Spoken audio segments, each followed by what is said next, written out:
My name's Scott Morrill. I'm the Off-Highway Vehicle Coordinator for the state of Massachusetts. I'm housed in the Executive Office of Energy and Environmental Affairs. Today will be Jim Sherman with NETRA. He'll be assisting me in the presentation.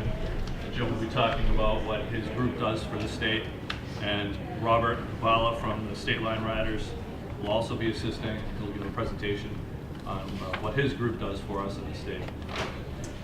So last year, we'll start off with the Massachusetts Executive Office of Energy and Environmental Affairs convened an off-highway vehicle workshop in which representatives from multiple state agencies, major landowners, and user groups gathered to discuss possibilities improving OHV use here in Massachusetts.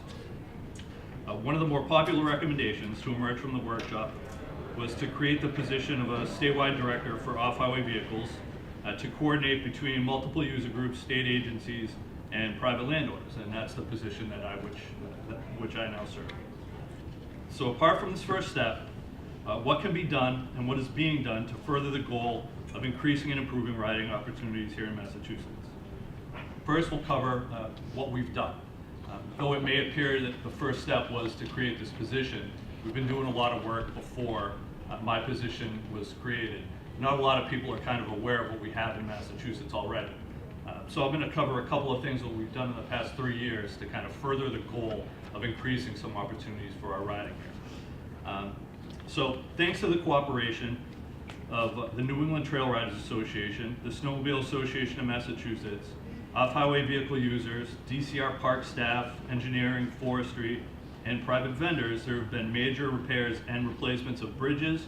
Miles of trails have been kept clear and repaired, new trails have been permitted, and riding events have successfully taken place. At October Mountain, DCR Forestry negotiated a bridge to remain after a harvest following the reconnection of major sections of trail. The Snowmobile Association of Massachusetts, with an RTP grant, volunteered time and resources to repair multiple trails, including the once closed Naven Trail. Park staff and planning have GPSed and flagged the reopening of a damaged and closed trail located near another newly created parkway that was also done through forestry. Another overgrown trail that was closed was reblazed, cleared, and groomed, and created with the new Moose Loop Trail, which was another 3.5 miles of trail that we had lost about 5 years before due to a storm. Pittsfield State Forest has had major recovery work done to the main Skyline Trail, as well as permitting done for a new parking area off of Route 20, with connector trails from the new parking area north to the main riding trail system, in addition to more repair work and reestablishment of trails in the northernmost section of that forest. So we're looking to add another approximately 8 miles of trail at Pittsfield State Forest. And Beartown, just this year alone, had major repairs of 2 bridges located off of Sky Peak Trail, one of which was a historic CCC era construction. At Freetown State Forest, NETRA and park staff cleared over 100 trees and held another successful Clarkie's Enduro event. NETRA also has had successful events at October Mountain, Beartown, Rentham, Foxborough, Tolland State Forest, as well as private properties. Now, the Off-Highway Vehicle Registration Fund continues to fund registry personnel, DCR staffing for the caretaking of the public OHV trail system, and Massachusetts Environmental Police special event staffing and trail improvements. So with all of this that we have going now, what are we going to do in the future? Where can we improve the use of riding in Massachusetts? Well, I believe an integral part of moving forward with the development of OHV use in the state is user coordination and involvement. SAM has organized and developed, that's the Snowmobile Association of Massachusetts, has organized and developed a world-class trail network, as well as the means and understanding of its stewardship. The New England Trail Riders Association has formed clubs and holds multiple events through New England every year due to their organization and coordination. The riding club, Stateline Riders, are stewards of a network and trails on private property thanks to their coordination and community. Now, with the recognition of the importance of riding clubs and organization, EEA is looking into ways of assisting individuals in the creation of more clubs in Massachusetts. This might be achieved by possibly creating a state fund OHV Club Technical Assistant Program where experts aid would-be club enthusiasts in learning about the formation, paperwork, and sustainability of a 501c group. EEA has also made a grant available to public or private agencies townships and municipalities in order to assist with the purchase of land for use of OHV trail development. So there are mechanisms in place to create more riding opportunities. We're exploring outside of state land because we realize with Massachusetts being as fragmented as it is, we need to explore all options. And part of that is funding and empowering other communities and user groups into creating and sustaining their own riding opportunities. And hopefully one day connecting all those riding opportunities. There's also a need of education and outreach demonstrating the trail work and contributions made by the OHV users to other user groups. The benefits that other park visitors gain when there's a dedicated OHV volunteer group keeping the trail system open and clear. When multiple user groups share the forest, we realized that with stewardship, everybody benefits. There's an anecdote that I like to talk about when I was up looking at possible trail connections between some state properties. And I was going through some back roads and there was a lady out on her porch. And I could see that she was concerned that there was a vehicle driving around a dead-end road, and rightfully so. I stopped and I introduced myself, expecting, the worst. But she was happy I was there because she said that the only way she's able to recreate in the winter was because the local SAM group, which was the Savoy Canary Cats, groomed the trails. If it weren't for them, she said that she wouldn't be able to get through any of the trail network or use cross-country skis. That can also be translated to off-highway vehicle groups and dirt bike and ATV enthusiasts. Most of our trail work that I see out in the western part of the state, on all the 85 miles of trail that we have out there, are done by ATV users and dirt bike enthusiasts. The trails are kept clear. They're constantly reporting downed hazardous trees and repairing bridges. I think that it's important for us to convey the OHV message as far as stewardship and the amount of work that goes into these trails with all the other user groups. Because we all have to coexist, we all use the same trail system, and we all benefit from each other's work. And it's very important for us to convey that message to all the equestrians and mountain bikers, hikers, dog walkers, snowshoers, cross-country skiers. We all use the same trail system and we all work very hard to preserve it, and especially the off-highway vehicle users. So, with clubs, volunteers, and stewardships in mind, I've invited Jim and Robert from their respective volunteer groups to come in and talk a little about how we rely on them, what they contribute, and how important it is for them to work with us in order to hopefully create a trail network across Massachusetts for off-highway vehicles. So with that, the first gentleman up to give the presentation will be James Sherman from the New England Trail Riders Association. And Jim is going to talk a little bit about what he does for the state, the trail community, and the benefits that we reap from his hard work. Jim? All right, thanks. I entitled this, even though we're talking about trails and how to maintain them and expand trails, but talk about volunteerism and how it's a win-win for us to be working with the state. And it's interesting, over the years, we've had ups and downs. There's times that state parks get closed, trails get closed. And when that happens, an example out in the Rentham area, when they closed the Rocky Woods, we did a lot of maintenance in that on those trails. And they closed it to off-road riding, and we were prohibited from going in there.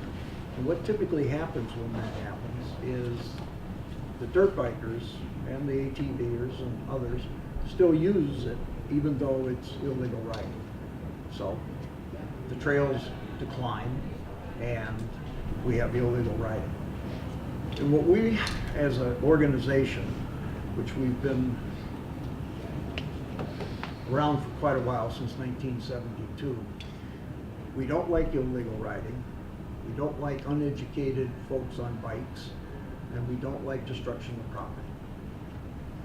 That's our goal, is through some of our education programs to help people learn how to build trails. After any event, one of the requirements of a club putting on an event is they have to go back to the trail, repair any damage that might be done, because I agree, as we ride, you know, some of our events will have 200, 250 riders. It's a lot of bikes. It's amazing how little damage they do. I've read reports where other types of recreation use will even do greater damage than what we do. But we're single track, and we have worked in building a network of trails throughout New England. We've done not only work in Mass, but Connecticut, Rhode Island, New Hampshire. We've done quite a bit. There's a lot of legal riding in New Hampshire, and we maintain a lot of riding areas in New Hampshire. NETRA is an organization of 30 clubs, again, all New England. The clubs are actually the ones that put on the events. We have an extensive rule book. It's about this thick. It covers everything that we could possibly think of covering. Some of it comes from internally from the club. Some of it comes from American Motorcycle Association. And once a year we have a competition meeting and a sanctions meeting. And at the competition meeting we review the rule book, any proposed changes, and we make changes to the rule book, and we adhere to the rule book. And if you were to read it, which is online, netra.org, you'd find it's pretty extensive.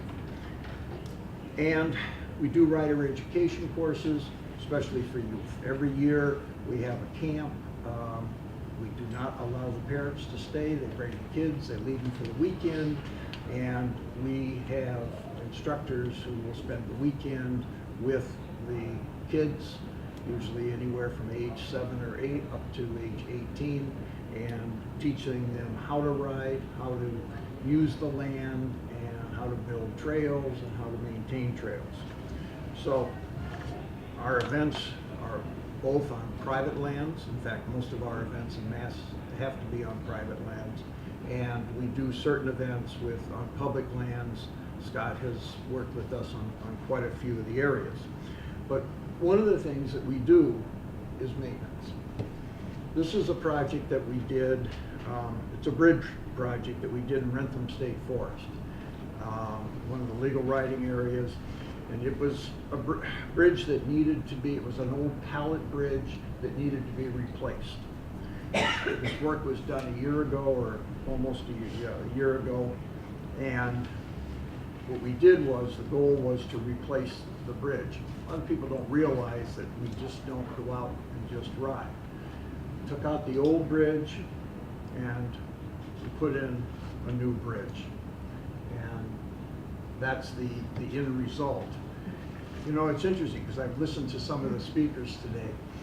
NETRA, we have a lot of the folks who, you know, as we say, some of them don't have two nickels to rub together, and some of them show up in Mercedes and big trailers. But we have a lot of folks that are out of the trades, out of the construction trades, and they know how to build bridges like this. I happen to have a piece of land up in New Hampshire, and I had a guy come in and build a bridge across the stream because I didn't like the fact that we were riding across the stream. And I couldn't believe how well he built this bridge with only materials that were just surrounding the area. He took down a couple trees, puts them in there, and when he got done, it's pretty wide, he said, I could drive my dump truck across this. And I think that's just the kind of thing that we do. This is a bridge now that's not just used by us. Yes, you can take a dirt bike across that, but you can also ride your bicycle, you can hike across it. We try to work and make things multi-use. And oftentimes these are projects that are ones that the DCR wants to have completed. Either they don't have the manpower or the resources. You know, you take here, this is the King Philip Club.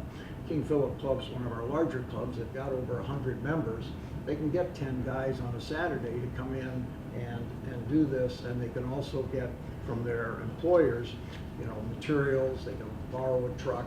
They can put some of these things together. So I think this is one of the areas where sustainable trails, that's one of the areas where we do quite a bit. This is some of the work that is done. You know, we do cleanup in the trails. We'll do storm clearing in the winter.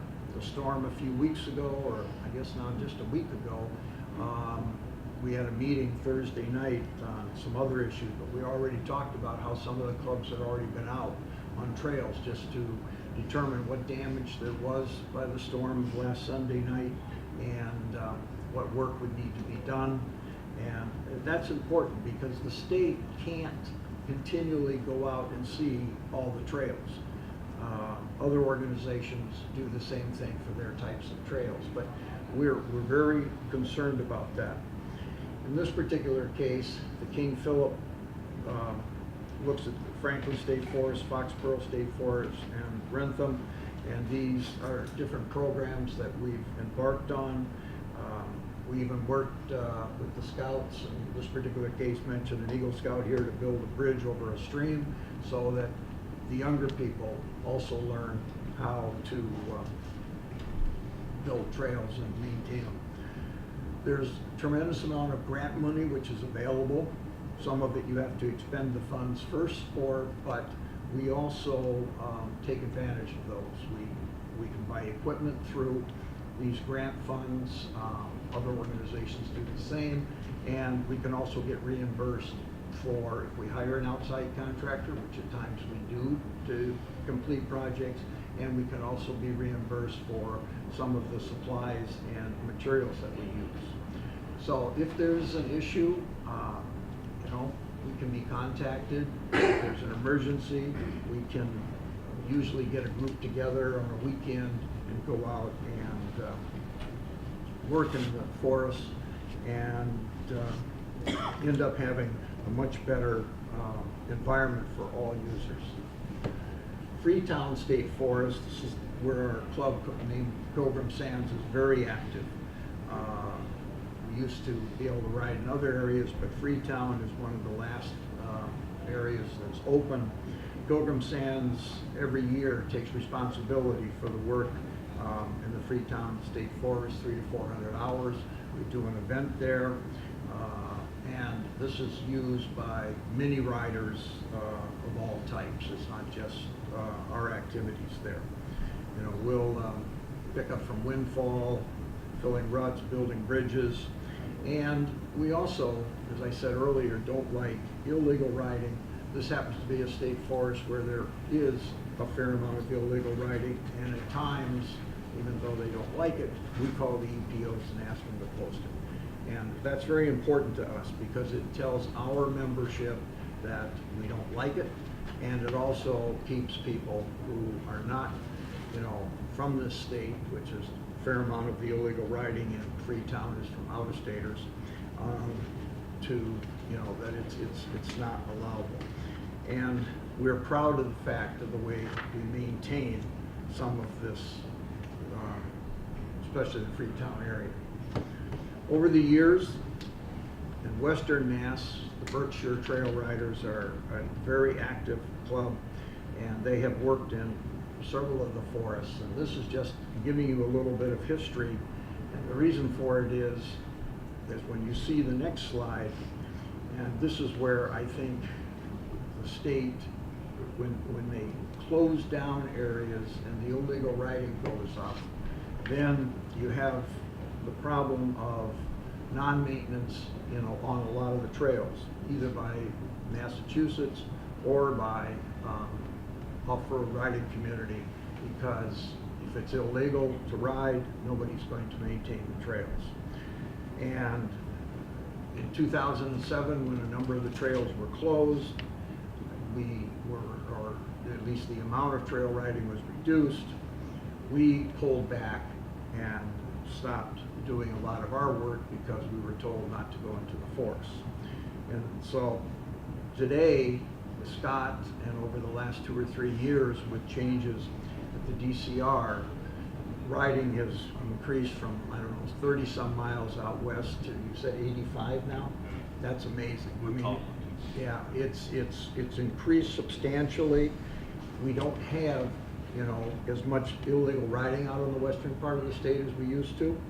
And it is easier for us as members of our board or competition committee to ask people to stay off trails which we're not allowed to ride. So as a result of that, in Toland State Forest, Berkshire Trail Riders have taken quite an interest in this forest because now we have opportunities for riding. And as you can see, the number of volunteers in the last 2 years, two plus years, and with another event scheduled for November 19th. We run our events, we run them 12 months a year because we do an event called the Snow Run, which a lot of folks don't like, but it's one of our series events, so they do it. It's in snow, but anyhow, we typically run our events from March through November, and this year we do have one event the first weekend of December. But we work hard to maintain the trails, and we look forward to opportunities to work with the state to continue on. And just some of the things that we do here, there was erosion on a bridge, access that needed to be fixed. We went in, changed the access, put erosion control in place, and it's a win-win for the states. Pathfinders, they dedicate somewhere between 750 and 1,000 hours a year to working on trails and working with the Army Corps of Engineers on certain trails. The group this is a New Hampshire club, the Merrimack Valley Trail Riders. They spend hundreds of hours, and I know there are a number of riders who leave Mass and go up to New Hampshire, and we do a lot of the work there on single track trails. Double tracks the ATVs take care of. But if you go to areas where there's bridges and over sensitive wetland areas, or there are trails that have been recently improved, probably was done by the MTV club members. We only have the one club in New Hampshire. Population of New Hampshire, only 2 million people total, so there's not a lot. But we continue to work with the state and also to work with some of the land trusts as far as trail maintenance. Just as an example of, this was access to a trail. We went in, dug it up, put footings in, stone, ended up making a much better trail, and it's a trail that can be used not only by us, but obviously this is a wide enough bridge that you can have ATVs, and you can also put horses across it. It's quite strong. So I want to leave the message that with a balance of working with the state, working with other stakeholders, we can build a much stronger, sustainable trail system in the state of Mass, and I think we'll eliminate a lot of the off-road illegal riding because we'll be more concentrated and we'll have better maintained trails. Thank you, Jim.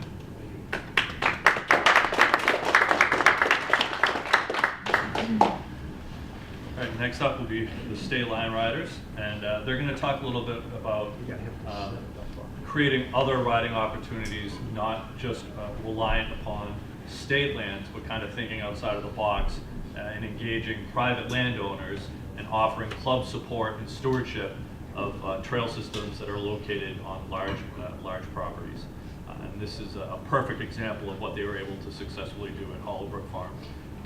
It's a great success story for an alternative to a state public land.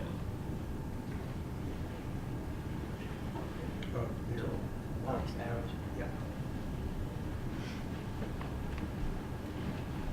So this is our picture at Cascade Falls in 2015. Stateline Riders started in 2014. Our club was formed. We made bylaws.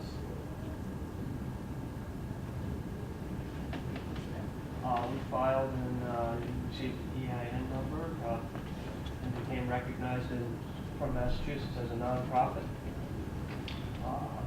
We also became a 501c7 organization and grew in the first year to 20 paying members. What's the EIN? Employee federal tax number. identification number. That's your Oh, okay. ID number. Club acquired Hollowbrook Farms in 2015 for a ride. We worked with the landowner. That's in Brimfield, Mass. Brimfield. Yeah, right next to It's a former Christmas tree farm, or still is. The club worked to restoration, maintenance of the grounds at Hollowbrook and created a small trail system, about 5 to 8 miles of trails. Not much, but something we can call our own. Club sponsored 6 weekend rides and 5 day trips. The club grew to 53 members. We have to sign in and out when we go, so that way you know if somebody's on the trail system. There's a little hut. One of our goals here was to, acquire land to ride on through a relationship with the landowner, create an agreement, a relationship with them, helping them maintain their facilities in return for getting some area to ride on. The club continued its work supporting the Hollowbrook Farms grounds and development of trails in 2016. The club sponsored more than 10 weekend rides plus more than 10 day trips. Our first ambitious season yet. The club saw a 108% member increase in 2016 from 53 to 111 members. New members were acquired through word of mouth and open houses. The club's average age is 35 to 40, so we're a little bit older.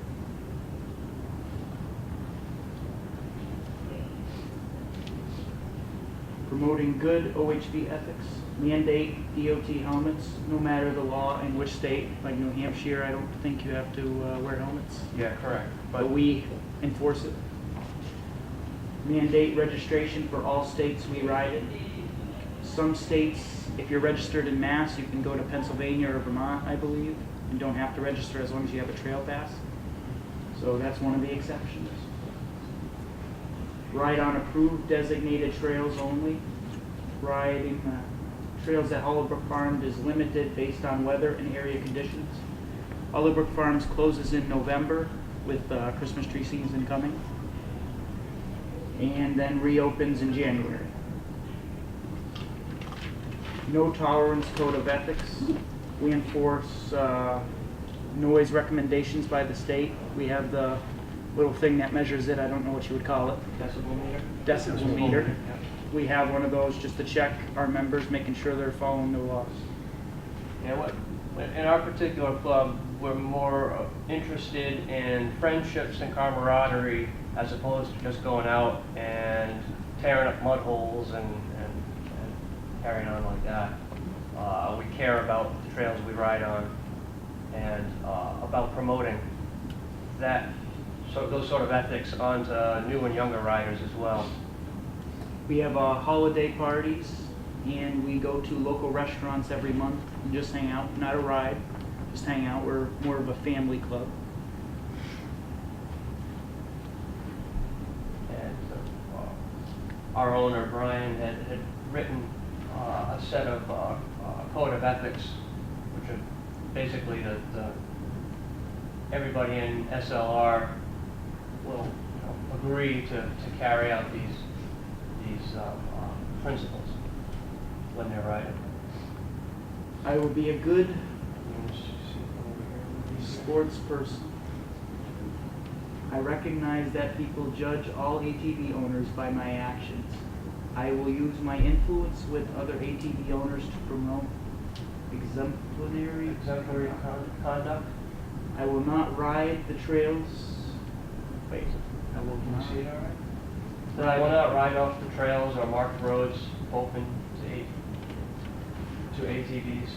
I will respect and preserve the public and private property that I ride on. I will not litter trails or camping areas. I will not pollute streams or lakes. I'll lend a helping hand when I see someone in distress. I won't endanger myself or other trail users by riding beyond my ability or while impaired by drugs or alcohol. I won't attempt to disturb or directly pursue wildlife with my ATV or UTV vehicle. And again, DOT-approved helmets must be worn by all riders and passengers in our group on any of our rides. Some of the things, positives about Local ATV. establishments provide 90% of meals riders eat during rides. We do a lot of riding up in New Hampshire right now. There's not a lot of ATV land in Massachusetts, and we support a lot. We had one clubs day up in New Hampshire. where we were in Maine, New Hampshire, and Massachusetts riding on one weekend. So we get out. There again, Riders purchase goods such as food, fuel, supplies, and other items locally. Good for the local economy. To support local economies, OHV registration helps provide renewed revenue for trail creation and maintenance. OHV safety programs help support local clubs and landowners. Supporting local economies. Stateline Riders helped keep a sponsor afloat during the slow 2016 by organizing rides to create additional business for the sponsor. That is Trailside Lodge in North Stratford.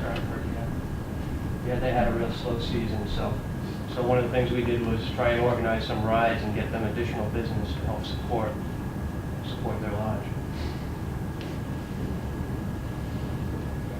So This is a picture of the farm.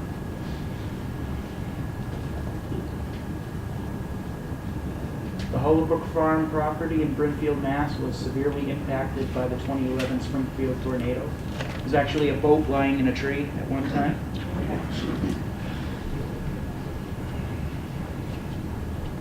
In 2015, Stateline Riders and the owner of Hollowbrook Farms put together a landowner agreement. Stateline Riders now has a home base. We were looking for a Christmas tree. Let's just say that there was none straight in that area anymore. Hollowbrook Farms' main business is a tree farm, and for 2015 through 2016, Stateline Riders was able to plant over 800 Christmas trees, cut down over 200 dead, destroyed trees, and cleared the bees from areas. The landowner stated that what Stateline did in 4 days would have taken him 8 months. Cross-cut 5 tree fields to help with the tree growth. Repaired landowner equipment such as a backhoe and mowers. Hollowbrook also books weddings at their farm, and Stateline Riders helped with the chapel area by making some repairs and painting chapel benches, fencing, and concrete. This repair work resulted in 5 successful on-site writings. Stateline Riders was able to create a small trail system on the property, about 8 to 10 miles of trails. They also created a picnic area, color-coded signage for the trails, designated and made machine vehicles with decals for security, and maintains a log for signing in and out on site.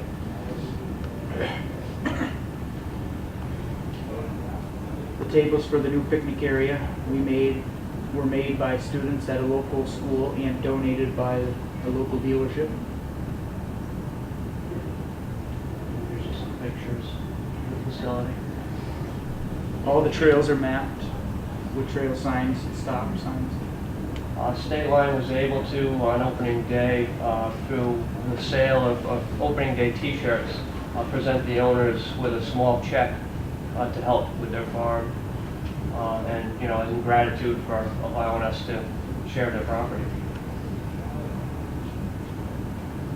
Some of the maintenance being done to some of the trails there. And there's a new picnic area and another area called the bog that was cleaned up. Some of the wooded trails.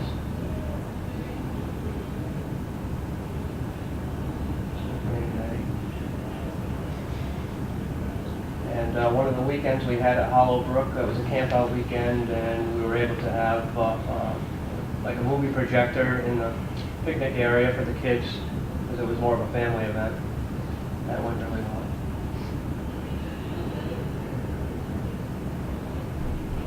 That's the presentation.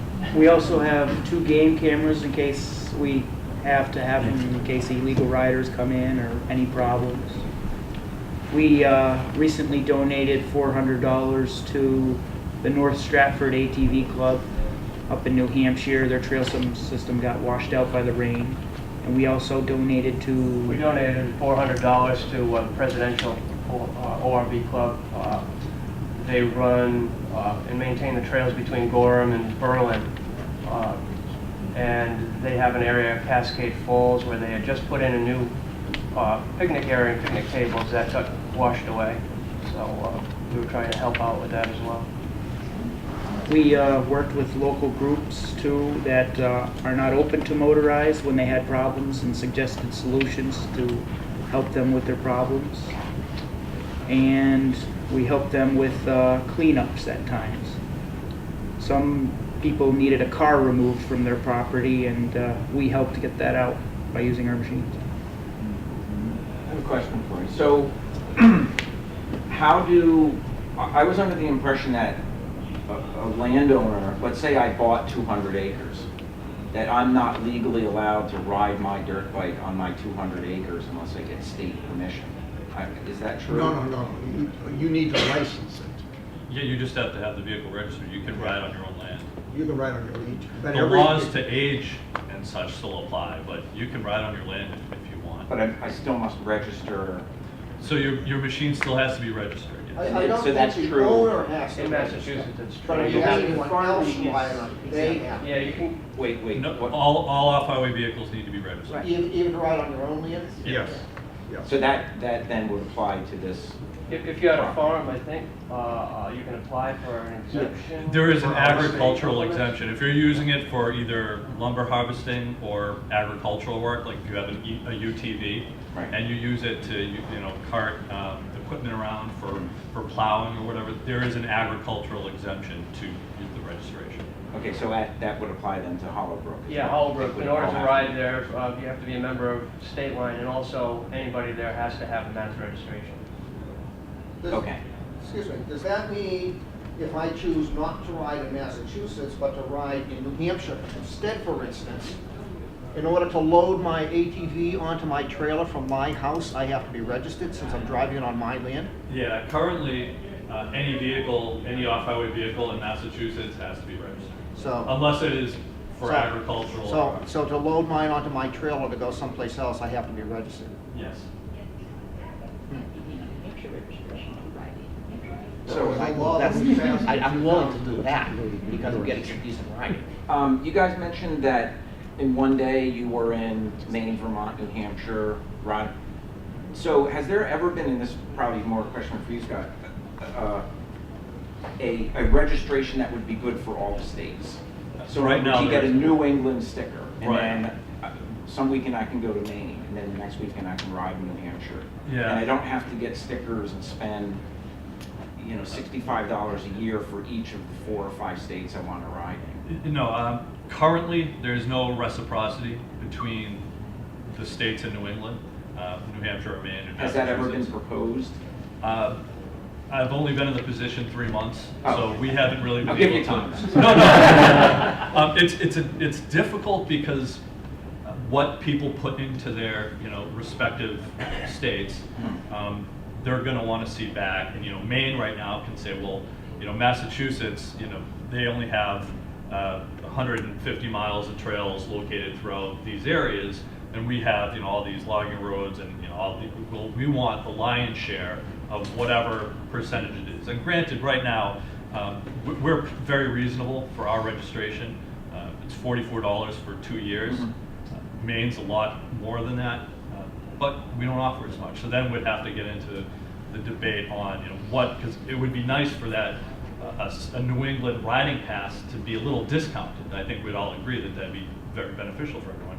So then the devil's in the details. We're gonna have to figure out what state gets what. But it's not a new idea.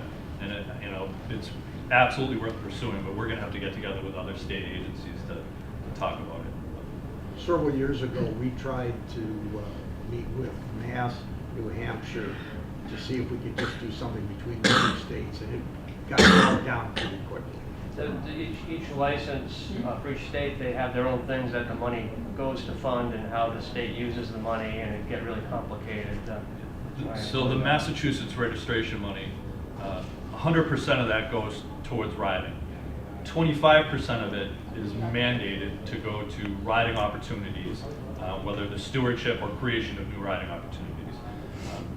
In the past, we haven't met that goal, so now we have some backlog cash that we were able to move around to offer these grants to municipalities. And I think that's a big part of us moving forward with adding more riding opportunities, is meeting with these municipalities like the town of Warren that is looking to increase their riding, which is in the central part of the state. We're looking in the eastern part of the state because we don't have enough, and we understand where there needs to be addition, and we're hoping that with these incentives and these grants, it'll be enough for a town to invest that money into creating an opportunity. The trick is finding the land needed and the trail mileage needed to open that up. But we're exploring multiple opportunities, multiple avenues. We're assessing, Chapter 90B. There's a lot going on right now that we can't really divulge because we're not there yet. But the current administration has been doing a lot of work to meet certain goals, and the goal is more riding opportunities. I mean, if there's no legal places to ride, then people are going to be riding by nature illegally or not permitted. I don't like to use the word illegal because it attaches this negative connotation onto it. Look, the keynote speaker, that was a fantastic presentation, but when he was talking about the wording, he said, we'll clean it up and get those four-wheelers out of there. So right, there's this negative connotation. Oh, we want to open it up and add all this use except for those four-wheelers. I mean, I think the last two presentations really demonstrate, and we haven't even touched on the amount of volunteering that we get from the Snowmobile Association of Massachusetts that keep the trail network, hundreds of miles of trails in the winter open for snowshoeing, hiking, dog walkers, cross-country skiers, other snowmobilers. They put so much volunteer time in. And I think part of our starting off here and our main goal in moving forward is organizing more clubs. That's because clubs do good. They're out there doing these things. They're out there self-policing. They have rules of riding, and they really put the best foot forward in getting more eyes out on the trail and the stewardship of trails, and showing people what riders actually are like. They're not the 1 or 2% that ride out of their backyard and go through mud pits. That's not riders. That's not the riding community. The riding community builds bridges. They keep trails open. They're out as eyes in the park, keeping people safe. They're opening trails so all user groups can use them. A main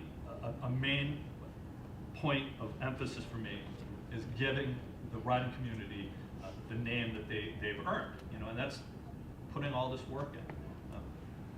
Yeah, I think I have a question. Was it Jim? Yes. Yeah. I couldn't help but notice the slide that you put up with all the previous years. I think it was like 05, 06, 07, the Metro volunteer time, particularly in some of the western. Yeah, that was the Western. That's the Berkshire Trail Riders, where they spend $1,500 to $1,800 a year. Yeah. So my question is, as a land manager with DCR, how would you go about engaging some of those groups to become more involved? Because as we all know in the room, I think a lot of the funding has fallen out of the floor for DCR and things like that. So how does a land manager like myself get some of those folks back out into the West and get back involved? I think we've done a good job scraping together some volunteers.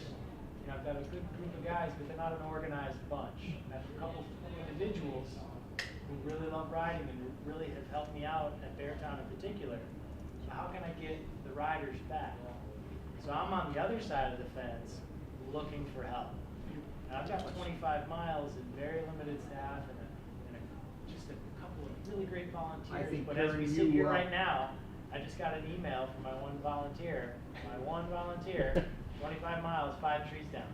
I can't be there to help today because I'm here with all of you lovely people. Organization, I think, is going to be extremely critical on public land. So how can a guy like me enable?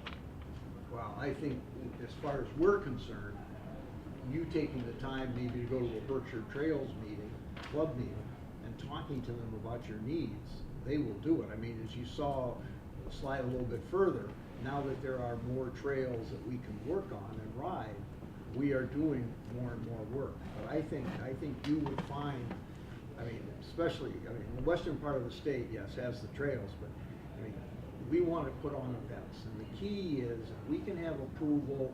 You know, legal writing's one thing. Being able to do an event is another thing. I mean, we do, just to give the group an idea, we do 80-some events a year throughout New England. Most of them centered in Connecticut and Massachusetts. And we have 3,000 members, which includes individuals and families.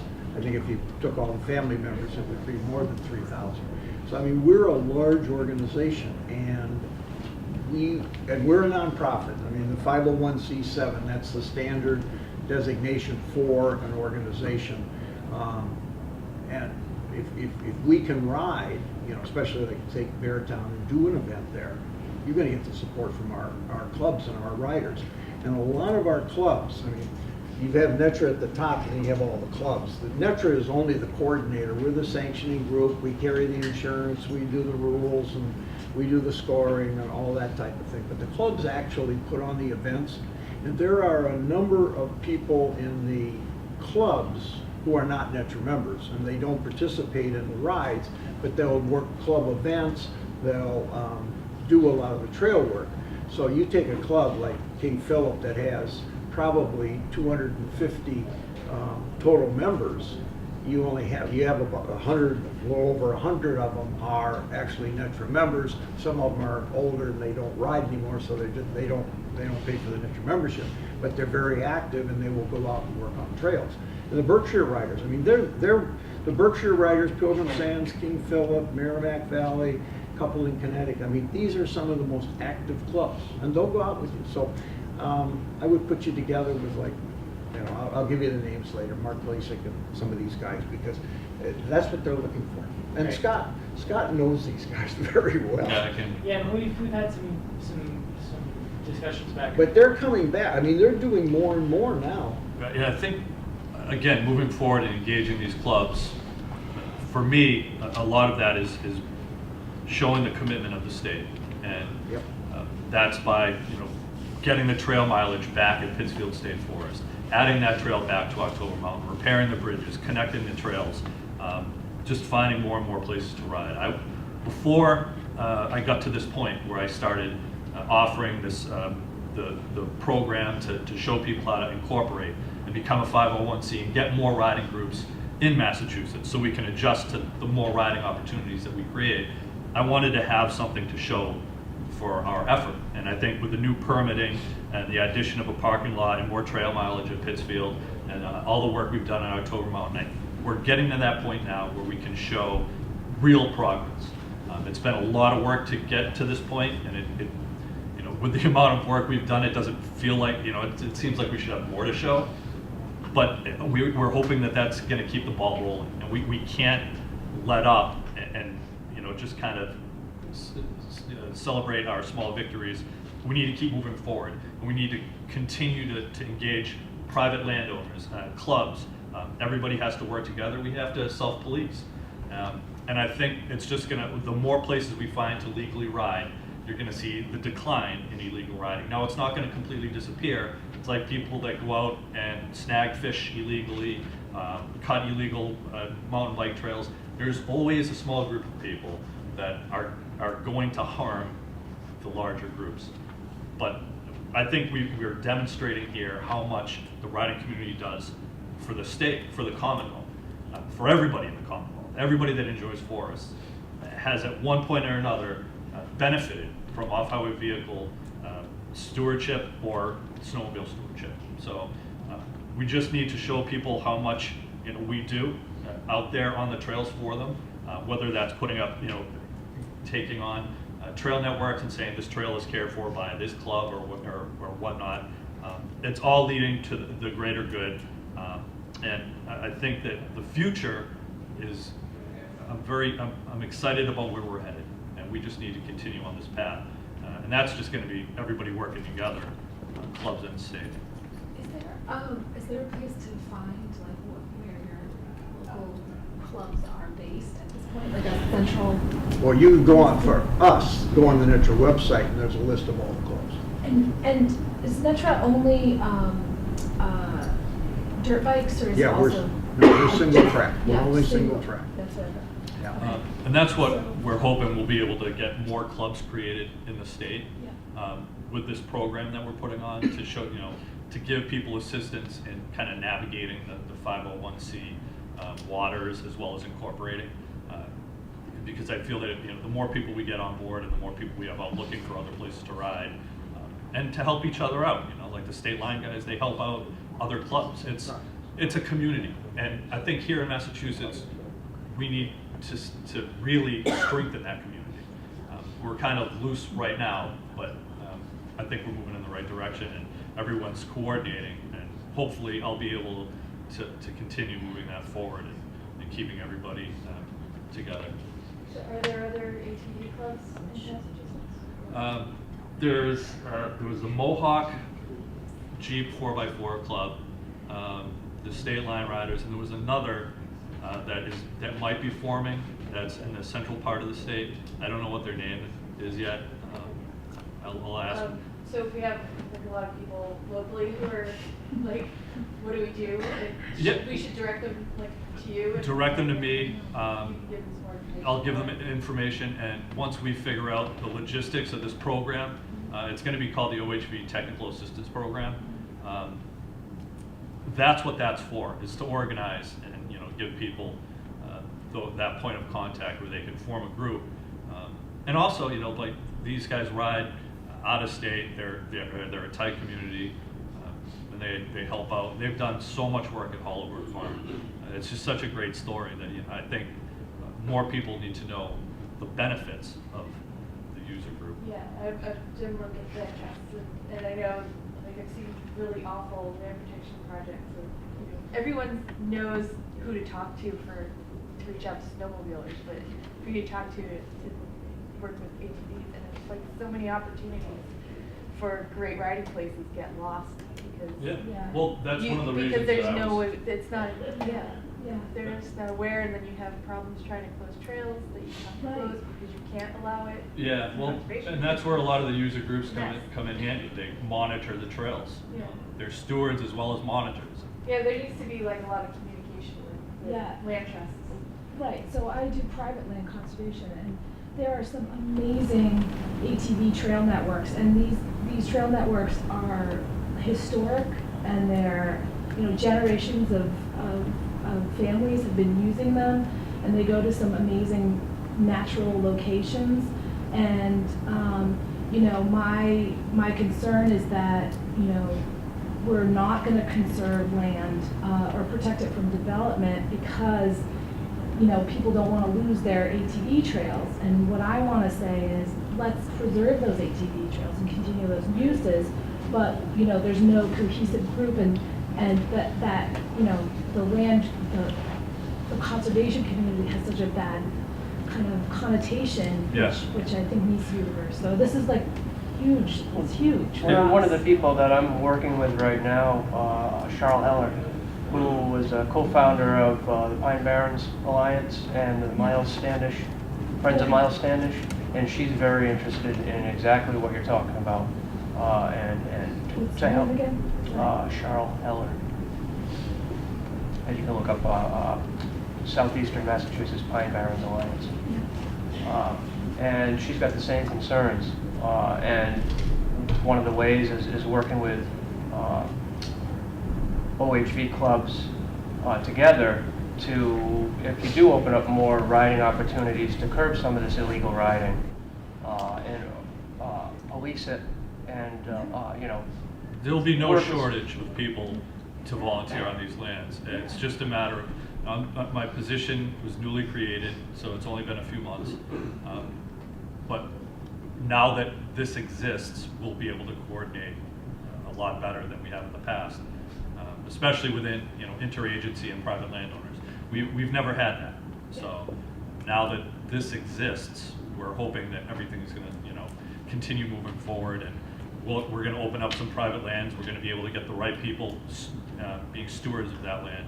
Like I said, there's a lot of riders. We have approximately 13,500 registered OHVs in the state. A lot more are in the state. And about, what, Randy, 13,000 snowmobiles? Yes. So there are plenty of people out there that are willing to help. And if you give them a place to ride, like these guys and, you know, the Netra folks, they're very appreciative of having a place to go legally. That's what they want. And they're going to take care of the land, they're going to watch out for it, and they're going to be fantastic stewards. We just have to, you know, provide more areas. And we're exploring every possible way to do that. And I think, you know, as you get your programs up and running, that there's real opportunity for you to sort of advocate for it within, with grants and conservation restrictions in the state. So many just like, it'll tie the hands of the land trust that wants to work with. It's like, hard. Once it's there, it's like, that's it. You're like, you know, we can ask and ask, but all we can say is no, because you know, the grant we purchased the property with Right. won't allow And that's the motor state, yeah. vehicles or the CR won't proceed like it. You see any opportunity for long distance trails rather than just a self-contained? Small trail networks? Yeah, small little node. That's one of the number one things we're looking into now, is exploring possible, the purchasing of easements to connect these riding areas. That's number one on my list, is connecting some of our larger riding areas. We know it's important. We know it'd be great for the local economy. But I see things like the Northern Tier, which wants to open up almost a state length trail. Yep. And, you know, is there any opportunity that could be multiple, truly multiple use? I don't know if it would be that long. A lot of, even places like utility corridors in Massachusetts are fragmented. They're not owned by, you know, some other states have, you know, Eversource will own X amount of miles of this corridor, and they, you know, they own it. And you talk to them and they give you permission. For us to go through certain utility corridors, we have to get permission of every landowner. Now, there are mechanisms in place to offer financial incentives and tax incentives for people to offer their land. The Snowmobile Association of Massachusetts does it in a lot of places. We're trying to mirror that with OHV use.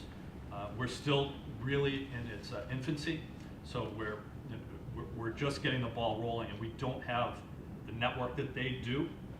But it's something that we're looking into, especially out west, where we have a lot of these riding areas. And hopefully in the future, we'll be able to develop more riding areas in the central and eastern part of the state, and that will open up some more possibilities for us. That's 15-minute one. Thank you. So we're turning over every stone and exploring everything, because it isn't easy. It certainly isn't. I don't want to make it sound like this is going to be a layup. There are a lot of obstacles. You know, conservation restrictions is one of those things. You know, these people are reliant upon land on donations, and a lot of the donors might be anti-ATV. You know, which is part of, you know, us educating the public on the benefits to having an OHV club in the area.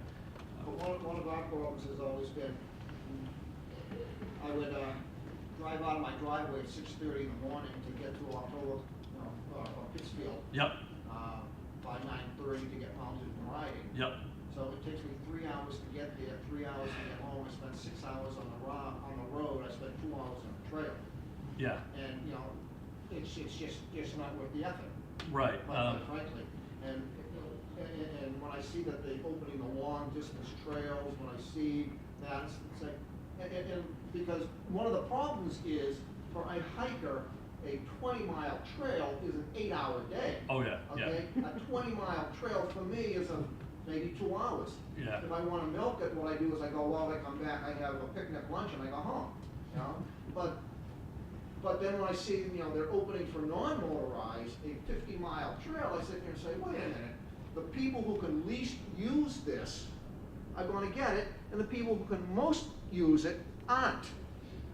You know, what I like to do is give them the Beartown State Forest, and we'll take their trails. No, I understand, and it's something that the administration. Sorry to the Beartown guy. I mean. No, he's left. Okay. No, Beartown is a fun place to ride. Don't get me wrong. It's Right. a fun place to ride. It's just that there's not a whole lot. It's one of our smaller areas. Yeah. And one of the things we're trying to do to kind of to alleviate that is adding trail mileage and increasing it at the places where we can. Are you looking at opening some new forests, Douglas State Forest, Mohawk, Mohegan, which neither one is big enough, but I think they interconnect. So if you took them as one great big, as one lump. So we are exploring places where we might be able to do that. I don't want to speak on behalf of DCR Okay. because I'm EEA, I'm not DCR. We are exploring everything. Yeah.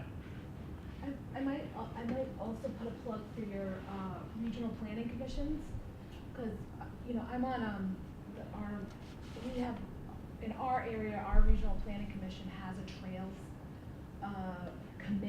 subcommittee, which looks at interconnectedness of trails within that regional trail within that region. So you know, for ours, it's the Massachusetts Regional Planning Commission, and they look at all sorts of things that have to do with the interconnectedness of the communities, Yeah. including economics and One of the things that sorts. we're looking for, I'm with New England ATP Association. We used to do October Mountain State Forest, and talk about that some other time with some other people. But when we ride, okay, what we're looking for is a whole day's worth of riding. Yeah, I understand Okay, that. I want to go out and I want to get on my ATV, not counting breaks and counting breaks and counting lunch and all that other stuff. But I want to spend 8 hours of the day riding. We will go up to Maine or New Hampshire. We will get on the saddle at 9 o'clock in the morning. We'll get back at 6 o'clock at night. And that's the kind of stuff that most of our group wants to do. But we don't want to do a 2-hour ride.